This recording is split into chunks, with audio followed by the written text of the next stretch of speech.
विशाल golden lion. जंगल का राजा सिम्हा नाम का एक सफेद शेर था जो बड़ा ही ताकतवर और दयालु था। उसके पास एक जादुई ताज था जिसकी मदद से वो जंगल पर आने वाली हर मुसीबत को दूर करता था। शेर का एक दोस्त था बाघ मानव, जो पास के जंगल में रहता था। उसके पास भी एक ऐसी शक्ति थी जिससे वो आने वाले खतरे को पहले ही देख लेता था। एक दिन बाघ मानव सिम्हा से मिलने उसके जंगल आता है। वो काफी परेशान लग रहा था। उसे देख सिम्हा बोला, क्या बात है, तुम इतने परेशान क्यों हो? तुम्हारे जंगल पर एक बहुत बड़ी मुसीबत आने वाली है, तुम्हें सतर्क रहना चाहिए। मुसीबत कैसी? और वैसे भी मुसीबत का सामना करने के लिए हम है ना। इस बार जो मुसीबत आने वाली है वो तुम पर भारी पड़ने वाली है, तुम सतर्क रहना बस। दोनों काफी देर तक बात करते रहे। बाघ वापस अपने जंगल चला जाता है। उस रात जंगल में एक बड़ा धमाका होता है जिसकी आवाज सुनकर सारे जानवर डर जाते हैं।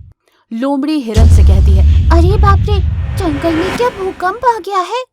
सच में ये तो ऐसी आवाज थी, मैं तो बुरी तरह से डर गया। आवाज को लेकर सारे जानवर परेशान थे, जो कि एक रोबोट शेर था। जानवर शेर के भयानक रूप को देखकर डर रहे थे और इधर उधर भाग रहे थे। वो सारे जानवरों को कैद करके पिंजरे में डाल देता है, उन्हें अपनी दुनिया में ले जाता है। ये सब वहीं पेड़ पर बैठा बंदर देख लेता है और वो तुरंत भागते हुए सिम्हा के पास जाता है और उसे सारी बात बताता है। ये तुम क्या कह रहे हो? कहाँ है वो रोबोट शेर? मुझे उसके पास ले चलो।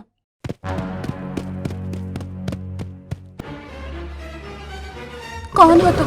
और ये तुम हमें कहाँ ले जा रहे हो? हमारे जंगल में वापस हमें छोड़ दो। हा हा हा, तुम लोगों को वापस भेजने के लिए नहीं लाया हूँ। मैं तुम सबको रोबोट में बदल दूंगा और तुम सबको मेरा गुलाम बनकर रहना होगा। हा हा हा हा हा।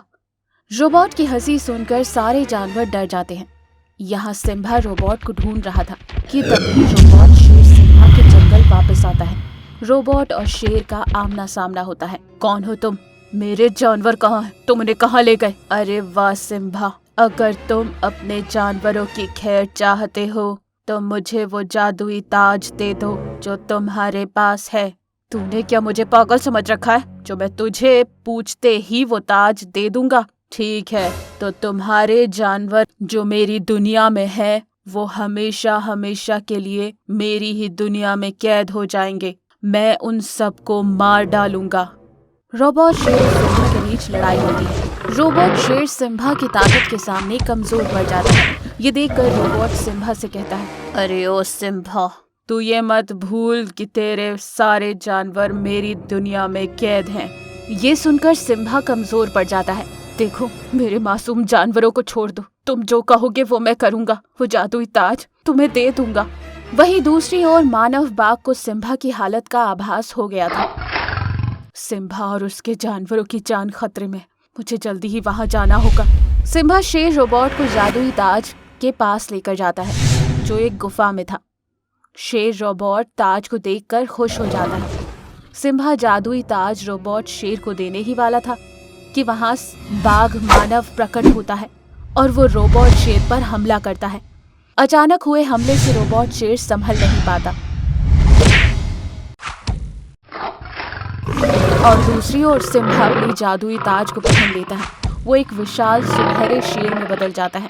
सिम्हा रोबोट शेर पर हमला कर उसे मार डालता है। जैसे ही रोबोट शेर मरता है, उसकी दुनिया में जो जानवर कैद थे वो सारे वापस अपनी दुनिया में आ जाते हैं। सिम्हा अपने दोस्त मानव बाघ का धन्यवाद करता है। मानव बाघ वापस अपने जंगल चला जाता है। इस कहानी से हमें ये सीख मिलती है कि बुराई चाहे कितनी भी ताकतवर क्यों ना हो, अच्छाई के सामने हार ही जाती है। रंगीन ताज की अनोखी शक्तियां, डरपोक बाघ और बहरूपिया शेर बना जंगल का राजा। जंगल का राजा सिम्हा नाम का शेर था जो बड़ा ही ताकतवर और दयालु था। सिम्हा के राज में सारे जानवर बड़े खुश थे। जंगल में सब कुछ अच्छा चल रहा था। उसी जंगल में रुद्र नाम का एक बाघ रहता था जो बड़ा ही डरपोक था। कोई भी जानवर उससे डरता नहीं था। एक दिन रुद्र जंगल में घूम रहा था कि तभी रास्ते में उसे कुछ जानवरों के बच्चे खेलते हुए नजर आते हैं। उन बच्चों को खेलता देख रुद्र वहीं एक पेड़ के पीछे रुक जाता है और उन्हें देखने लगता है कि तभी बच्चों को यह महसूस होता है कि कोई उन्हें देख रहा है।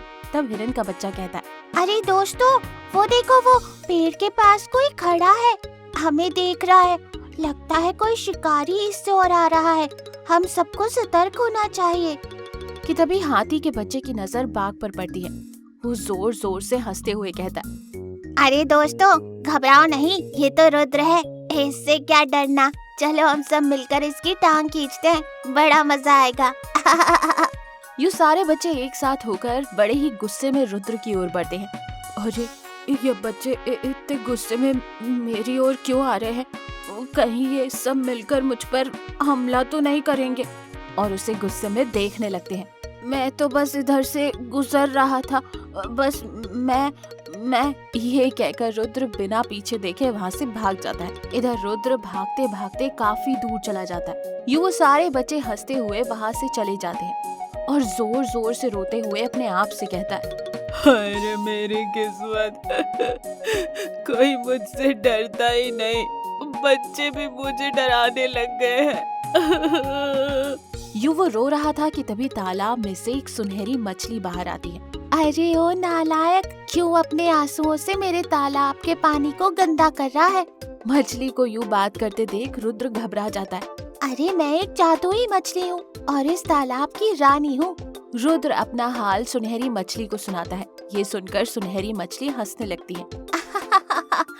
बंद कर अपना रोना धोना और बता, क्या चाहिए तुझे?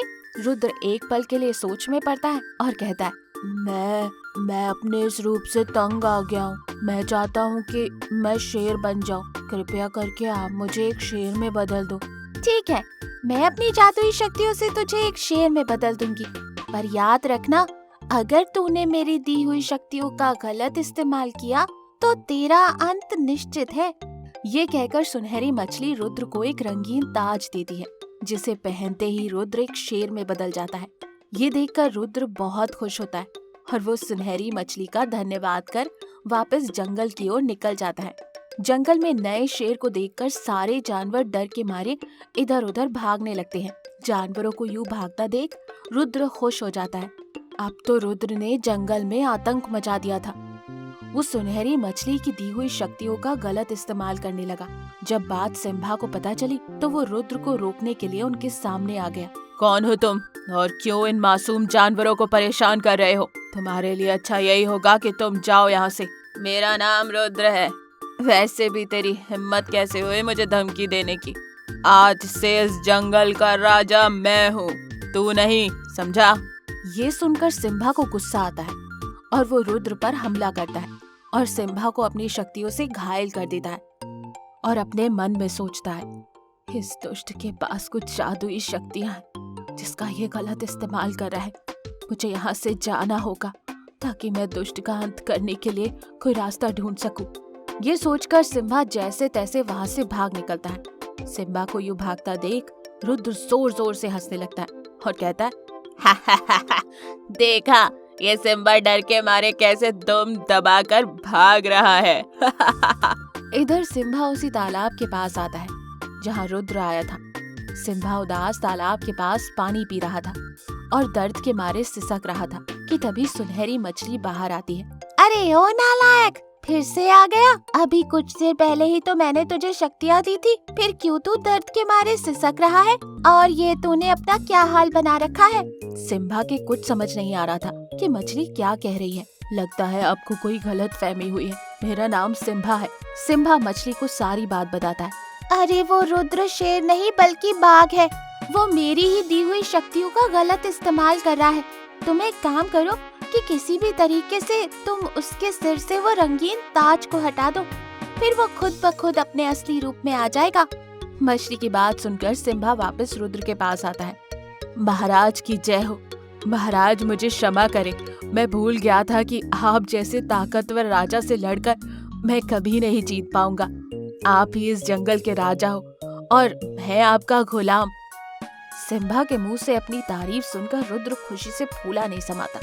चलो आखिरकार तुम मान ही गए। महाराज, मैं आपके लिए ये पारंपरिक सुनहरा ताज लाया हूँ जो हम शेरों की शान है। ये मेरे दादा परदादा के जमाने से इसी पीढ़ी में है और अब क्योंकि आप इस जंगल के राजा हो तो ये सुनहरा ताज आपके लिए है। रुद्र सिम्हा की बातों में इस कदर खो गया कि वो ये भी भूल गया कि वो एक बहरूपिया है और उसने झट से अपने रंगीन ताज को उतार कर हटा दिया और ताज को हटाते ही वो जैसे पहले था अपने असली रूप में आ गया। ये देखकर सारे जानवर चौंक गए। फिर सिम्हा रुद्र पर हमला कर उसे मार देता है। जंगल में फिर से खुशियां छा जाती हैं। इस कहानी से हमें ये सीख मिली कि हमें मिली शक्तियों का कभी भी गलत इस्तेमाल नहीं करना चाहिए।